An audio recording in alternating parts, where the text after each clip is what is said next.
Olá, amigos, bem-vindos a mais uma edição do programa Assunto Cidade, programa que com você aqui a cada edição debate alguns dos principais assuntos de Guarujá, também do Distrito de Vicente Carvalho, sempre daquela forma mais propositiva possível, como todo mundo já está acostumado. Sempre também com a presença de alguma personalidade que se destaca aí no seu ramo de atuação. E agora, passado aí esse pior período da pandemia de Covid-19, vamos aí voltando, retomando todas as gravações aqui no estúdio, no shopping, no Poupa Tempo, logicamente com todos os cuidados de higiene e saúde, assim como toda a equipe de filmagem, de produção, e também o nosso convidado, que hoje, no caso, é o vereador do PT, Edilson Dias, que também ocupa hoje o cargo de presidente da Câmara Municipal de Guarujá. Muito obrigado pela presença, Edilson. Eu que agradeço, Valdir, a essa oportunidade de estar aqui no seu programa.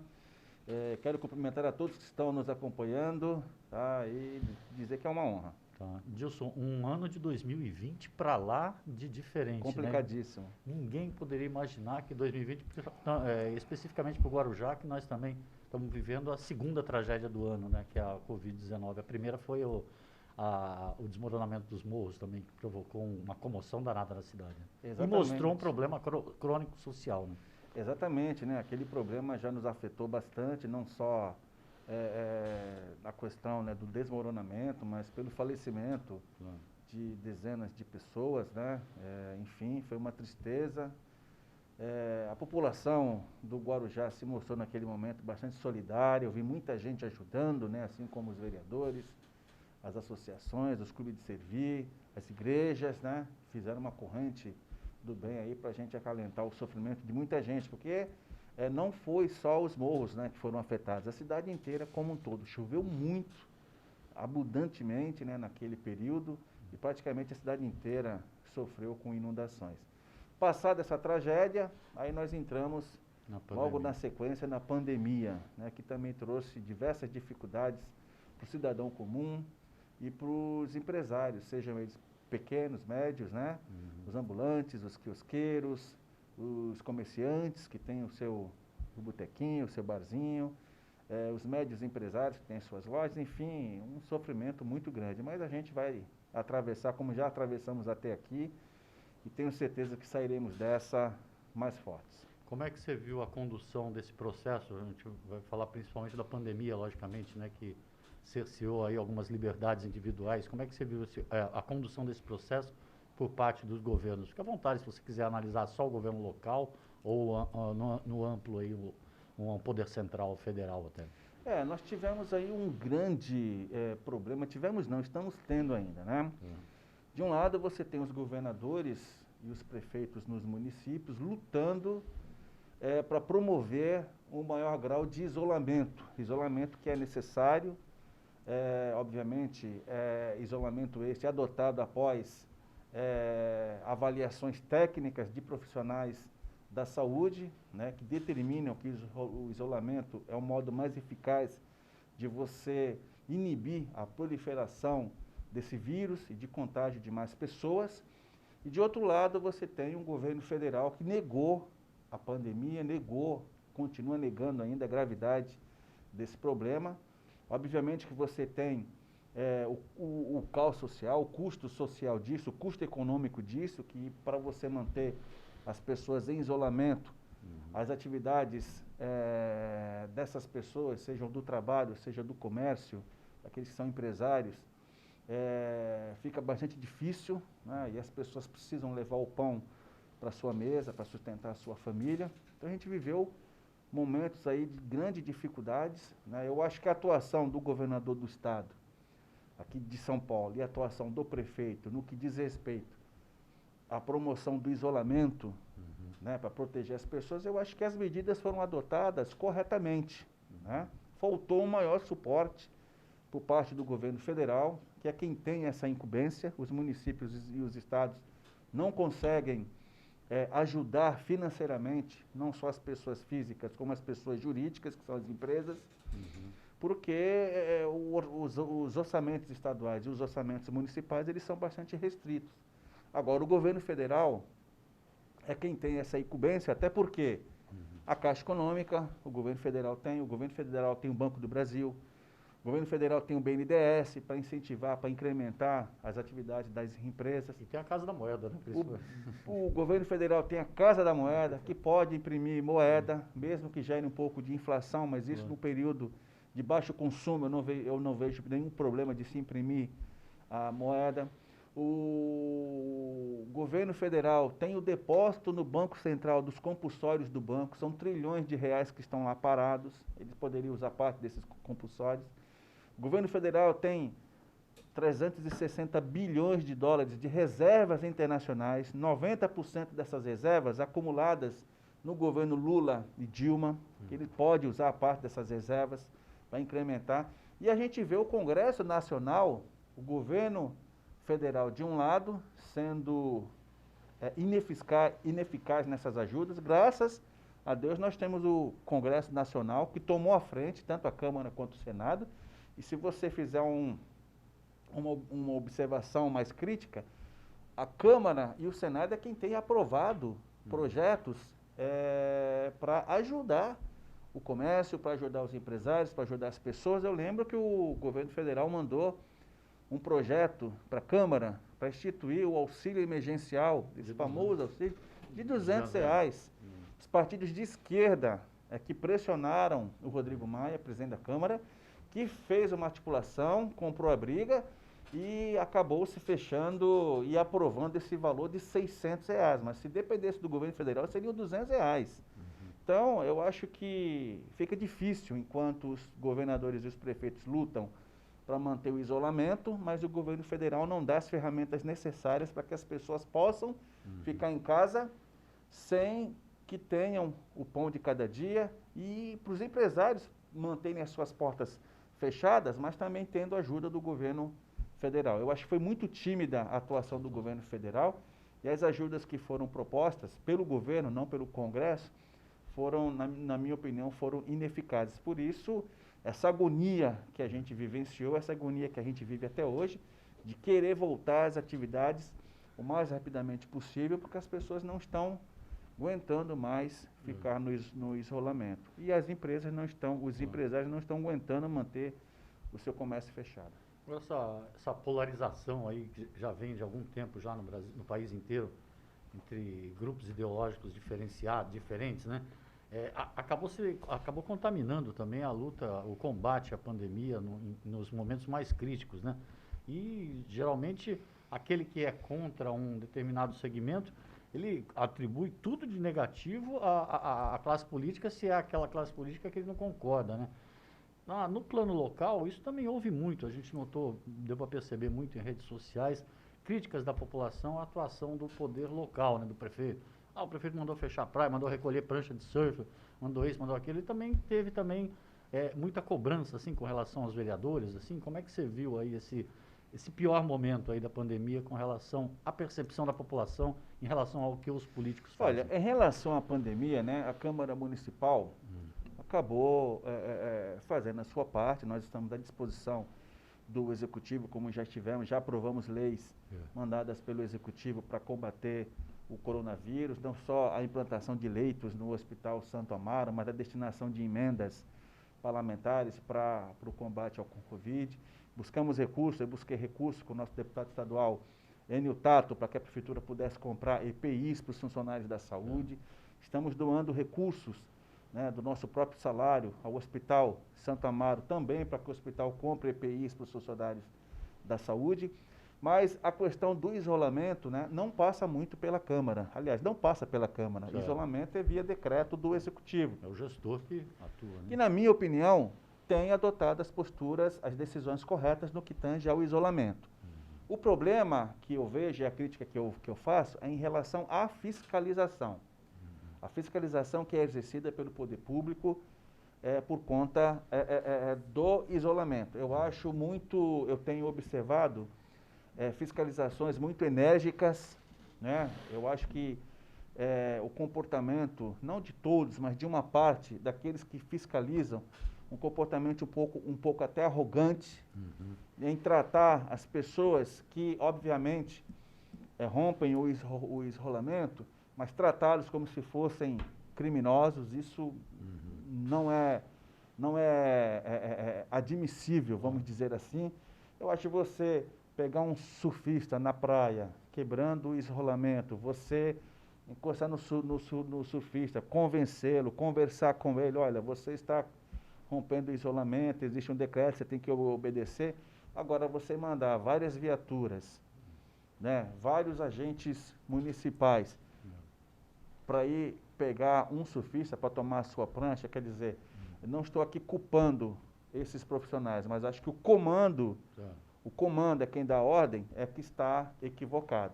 E aí você aplica... O efeito midiático muito Exato, desproporcional. não precisa fazer essa falafenália toda, É. é um cidadão que pegou uma prancha e foi na praia, ele não está cometendo nenhum crime, enfim.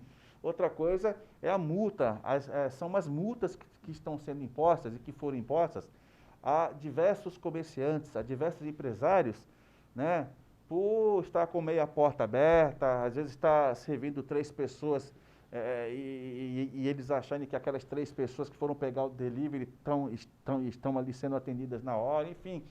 Eu recebi o relato de diversos comerciantes com essa reclamação das multas impostas por parte do poder público em relação à pandemia. Inclusive, eu vou apresentar um projeto na próxima sessão para cancelar todas essas multas. Eu acho que as pessoas, os empresários, os comerciantes já viviam um problema tremendo antes da pandemia por conta da crise econômica. Certo.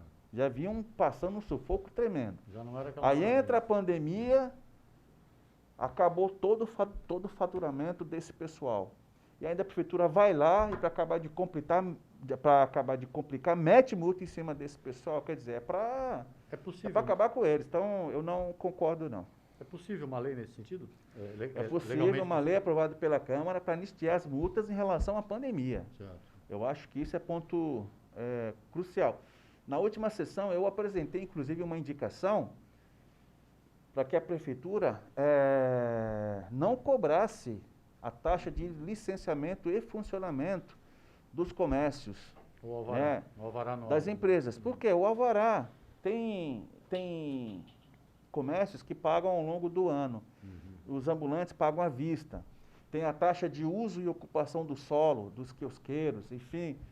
Só que essa taxa do alvará, ela é uma taxa para você manter o comércio funcionando, é uma taxa que a prefeitura cobra.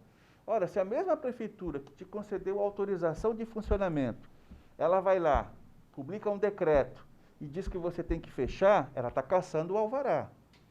Mesmo que seja por 30 dias, 60 dias ou 90 dias, como foi o caso aqui do Guarujá. Ela caçou, ela te deu o alvará, em janeiro você abriu, começou a funcionar, mas quando chegou em abril ela mandou você fechar. E deixou fechado até julho, até junho, um exemplo. Não teria sentido Ou cobrar. seja, não tem sentido você cobrar esses meses em que a prefeitura caçou o teu alvará. Como é que você continua pagando a taxa de funcionamento e de licenciamento para a prefeitura se você não vai poder usar nesses 3 ou 4 meses, porque ela mandou fechar? Esse projeto foi apresentado semana passada. Não, eu apresentei uma indicação para o governo rever essa postura e caso não reveja, na próxima sessão eu também vou apresentar um projeto nesse sentido. Alvará é autorização para funcionamento. Aí você paga. Mesmo aqueles que pagaram à vista, mas aquele que pagou à vista, ele pagou para o ano inteiro. Então, o período em que o comércio foi fechado, mediante obediência ao decreto municipal, a prefeitura mandou fechar, ela caça o alvará. Então, esse período que o comércio fechou não deve ser cobrado, na minha opinião. Pode haver um desconto no próximo Exatamente. ano. Exatamente. Ou nas próximas parcelas, ou para quem pagou à vista, no próximo ano dá-se o desconto, não deve cobrar. O alvará foi cassado. A pandemia mostrou no mundo inteiro aí que o maior problema, né, era o maior paciente, né, não era nem a pessoa em si, mas o próprio sistema de saúde, que é uma das mazelas de Guarujá. A Câmara tem se empenhado aí ao longo dos últimos anos, inclusive com a devolução de recursos condicionados à aplicação em questão de saúde, questão dos leitos de UTI do Santo Amaro, que a cidade vive pelejando aí para ter. Não dá para dizer aquela famosa aquela expressão que muita gente criticou, que foi usada, mal colocada num contexto errado. Ainda bem que houve a pandemia, mas a pandemia acabou explicitando essas nossas mazelas e deixando algo de bom, uma herança boa, que é o aumento dos leitos de UTI na cidade. Né? Eu fiz uma pergunta, inclusive, numa live em que eu participei, com o diretor-presidente do Santo Amaro. Nós aprovamos um projeto na Câmara para que o governo pudesse fazer ampliação em mais 10 leitos. Nós tínhamos 20, ampliou-se mais 10. Se esses leitos continuarão funcionando após a pandemia? Ele respondeu que sim. Então, se tudo aquilo que foi investido na cidade, em termos de leitos, em termos de equipamentos, se permanecerem na cidade funcionando após a pandemia, nós teremos um ganho. Caso contrário, acredito que não. Agora, assim, obviamente a gente sabe que existem deficiências no sistema de saúde, né? Ainda bem que nós temos o SUS, hein? Se nós não tivéssemos o SUS, tem muita gente que fala do SUS, mas se nós não tivéssemos o SUS, o Brasil não suportaria essa pandemia.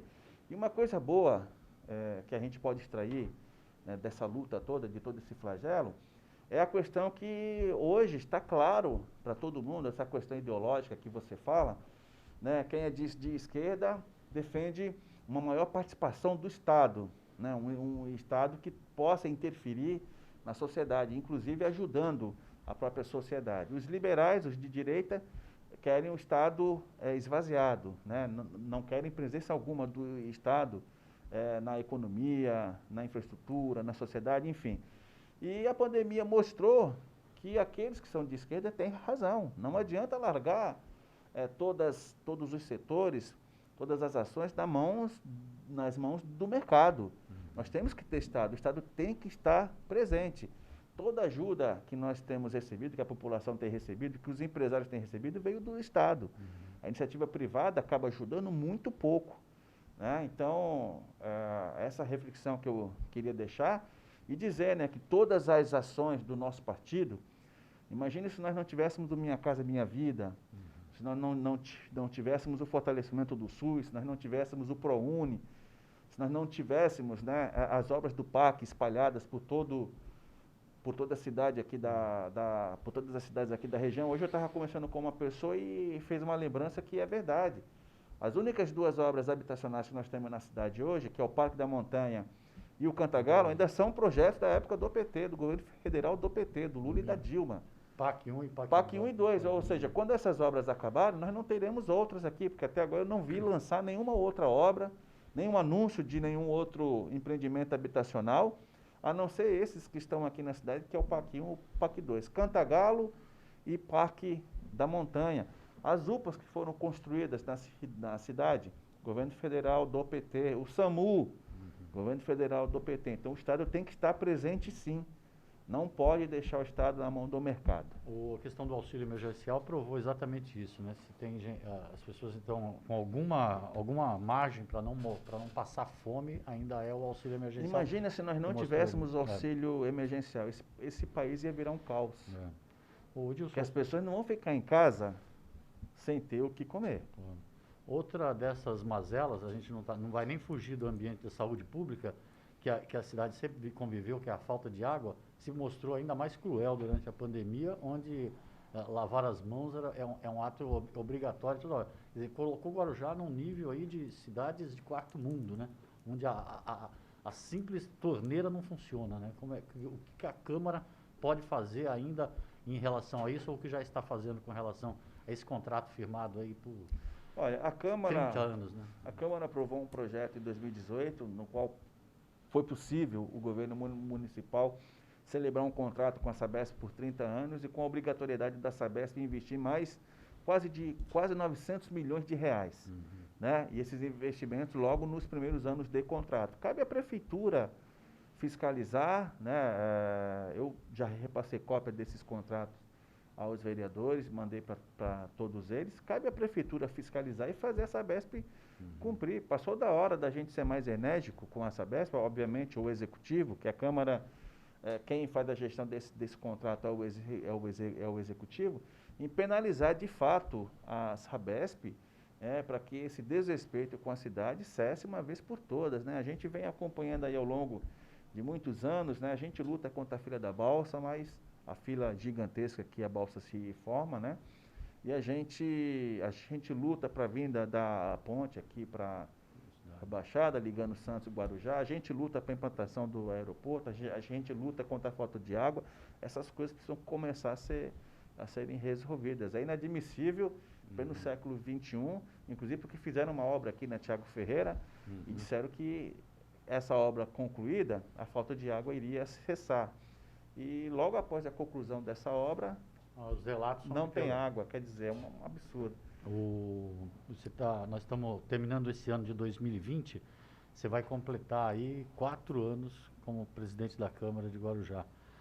Já estamos quase, apesar do adiamento da eleição, que eu até quero te perguntar depois sobre isso, quando a gente entrar no ambiente mais político, mas já dá Lá para... vem pedreira, né?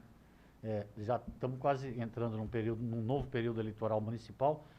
Dá para fazer um balanço desses 4 anos aí, Edilson? Teve alguma coisa que você achou que poderia ter feito ou não conseguiu fazer? Alguma coisa, algum lance positivo ou negativo que você queira destacar? Não, se eu tiver que deixar a presidência, aliás, eu vou deixar a presidência no dia 31 de dezembro, mas se eu for reeleito, vereador, eu posso disputar de novo a presidência. Mas se eu deixar a presidência no dia 31 de dezembro, eu deixarei com a sensação do dever cumprido.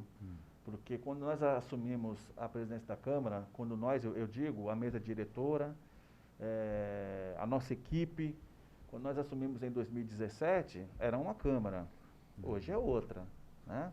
É uma Câmara bem mais enxuta nos seus custos. Nós implantamos um modelo de gestão que propiciou a redução de preços praticados da Câmara Municipal em relação a todos os contratos. Vou te dar um exemplo de um que a gente finalizou agora. Nós temos um contrato de impressoras da Câmara Municipal de Guarujá, se você ter uma ideia, Valdir, que assim, são tantos os exemplos, não dá para a gente explicitar todos, mas vamos pegar esse da impressora. Quando eu assumi, era um contrato de 55 equipamentos. São os equipamentos, a tinta para todos os equipamentos e papel para todos os equipamentos. E mais 4 funcionários que a empresa tem que deixar na Câmara para cuidar dessa parte. Instalar, arrumar uma impressora aqui ou outra que dê algum problema, enfim, 4 funcionários. Esse contrato, quando nós entramos, custava para a Câmara, por ano, R$ 2.400.000 por ano. Já em 2017, nós baixamos esse contrato para R$ 1.440.000, com as mesmas 55 impressoras, R$ 1.440.000. Ótimo.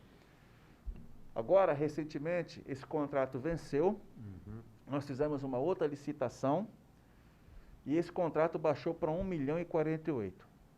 Os mesmos 4 funcionários, papel, tinta, só que ao invés de 55 equipamentos, agora são 78 equipamentos.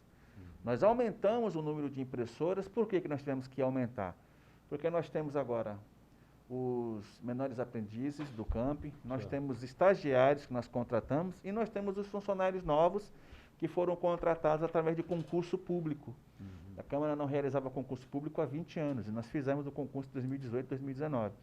Então nós saímos de 55 equipamentos para 78 equipamentos. Só que o contrato baixou de 2.400.000, que era em 2016 esse valor, baixamos agora para R$ 1.048.000, ou seja, uma economia muito grande de recursos. E assim foi feito com todos os contratos. Ou a gente derrubou o preço negociando com a própria empresa, ou derrubamos o preço através de novas licitações mais competitivas e que geraram a redução dos valores praticados e, consequentemente, economia para a Câmara Municipal.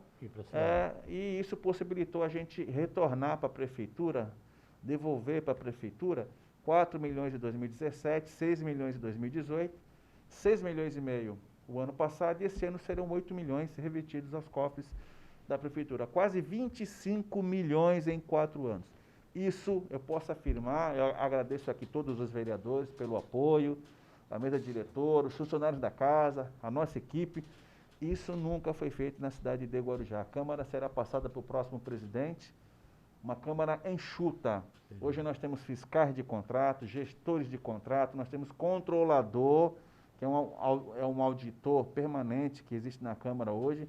Hoje todos os contratos da Câmara podem ser auditados, não tem um erro, não tem nenhuma maracutaia. Eu posso afirmar que você deixa um legado legal, que é como eu lhe conheço há bastante tempo que eu acompanho as sessões da Câmara, que não tem mais votação secreta, que isso já é sensacional. Acabamos, foi um projeto meu, já em 2017 eu apresentei esse projeto, foi aprovado, acabamos com o voto secreto na Câmara Municipal de Guarujá. Agora, você acabou de falar agora, pô, caso eu me reeleja e tal, agora entrando aqui já no finalzinho do programa, um ambiente mais Sabia político. que não ia faltar essa pergunta, Um eu tinha ambiente mais certeza. político.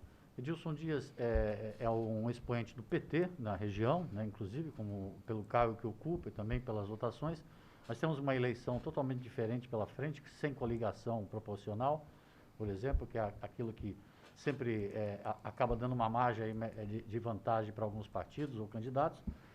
E temos um quadro ainda indefinido com relação às candidaturas a prefeito. Afinal de contas, o Edilson Dias é candidato à reeleição para vereador, a vice de alguma chapa ou candidato a prefeito? Mas abre o coração, né? Eu estou sendo pressionado pelo partido, até porque o PT é uma legenda grande, enraizada em todos os municípios brasileiros. Aqui na Baixada nós temos candidatos a prefeito nas 8 cidades, só falta Guarujá, né? E é estadual. E os nossos deputados estão pressionando para que eu seja candidato a prefeito. Disse qual é a minha intenção aos deputados, eles pediram para que eu não anunciasse ainda, não tomasse uma decisão, até conversar com o presidente da estadual do PT. Essa conversa ocorrerá provavelmente a semana que vem, eu vou decidir o que fazer. Uma coisa está descartada, ser candidato a vice. Não serei candidato a vice de ninguém. Então já dá uma margem para alguém ser seu vice. Mas na semana que vem a gente vai tomar essa decisão. Já dá uma margem para alguém ser seu vice. Ô Dilson, ainda tem um tempinho, a eleição adiada com novas regras, dá mais tempo para os candidatos também conhecerem um pouco dessas novas regras aí, que afinal de contas tem muita coisa nova que o TSE regulamentou. Tem vaquinha eleitoral, tem o próprio fim das coligações, que muita gente vai ter que entender como é que vai funcionar isso. Você é um cara já vivido em eleição, como que você está vendo aí essas mudanças aí, a expectativa aqui para a eleição em Guarujá? Uma renovação na Câmara muito alta? A grande mudança foi com o fim das coligações, né? Você conseguia formar uma coligação onde você aglutinava vários partidos. Portanto, se você tivesse 5 candidatos a vereador num partido, 6 no outro, 3 no outro, 10 no outro, você juntava aí vários partidos e formava uma chapa com os 26 candidatos, uma chapa competitiva. Com o fim da coligação, todos os partidos que quisessem participar do pleito teriam que montar chapas únicas, chapas próprias. O PT teve que montar, nós temos 26 candidatos, graças a Deus, uma chapa forte. E alguns partidos conseguiram montar. A grande maioria não montaram. Então o primeiro efeito é que o número de candidatos que irão concorrer na próxima eleição será menor. Você pode ver o número que nós teremos, obviamente, esses números quando o registro for solicitado. Aí você vai saber quantos partidos solicitaram o registro e contar o número de candidatos que cada um tenha. Vai cair muito o número de candidatos, né? Então essa foi a maior alteração. A outra alteração é que antes os partidos que não alcançassem o quociente eleitoral não participavam do cálculo das sobras. Agora todos os partidos, independente de alcançar o quociente eleitoral, participam do cálculo das sobras também. Isso pode beneficiar aquele que teve quase o quociente? Pode beneficiar aquele que teve quase o quociente eleitoral, mas não conseguiu, e aí no cálculo da sobra, da primeira sobra, da segunda ou da terceira sobra, ele alcança uma cadeira. Entendi. O adiamento favorece mais quem está no poder ou quem está fora? O adiamento favorece quem está fora. Porque quem está no poder, queira ou não queira, através das tuas mobilizações políticas, as visitas que você faz, as reuniões que você faz durante o mandato, os atendimentos aos municípios que você faz no teu gabinete ou fora dele, isso faz já por natureza que você faça política. Então você acaba se tornando mais conhecido, você tem mais vínculo com pessoas, né? As candidaturas novas, elas precisam de mais tempo para poder fazer as visitas, as reuniões, criar esse vínculo. Então, se a eleição fosse dia 4 de outubro, prejudicaria os candidatos novos. A eleição sendo estendida para o dia 15 de novembro, dá um fôlego a mais para essas candidaturas poderem se posicionar.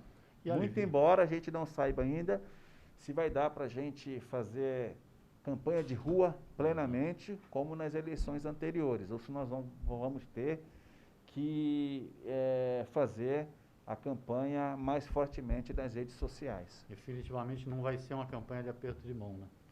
Não vai ser. Não vai ser. Que eu acredito que até novembro, É. por mais que a gente tenha passado aí desse isolamento, mas as medidas de Exato. proteção deverão continuar. Um contato menor com as pessoas, utilização de álcool em gel, utilização de máscaras, Nossa. não aglomeração, eu acho que isso vai continuar. Nossa, então daqui a uma semana, então, te aguardamos então para essa decisão aí sobre a candidatura. Tá, eu vou te Tá bom. avisar. Tá Te bom? agradeço. Quero agradecer a você pela oportunidade e agradecer a todos que nos acompanharam. Um abraço a todos. Obrigado, Edilson, pela entrevista. Obrigado a você pela audiência. A gente volta amanhã com um novo assunto de cidade. Até logo a todos.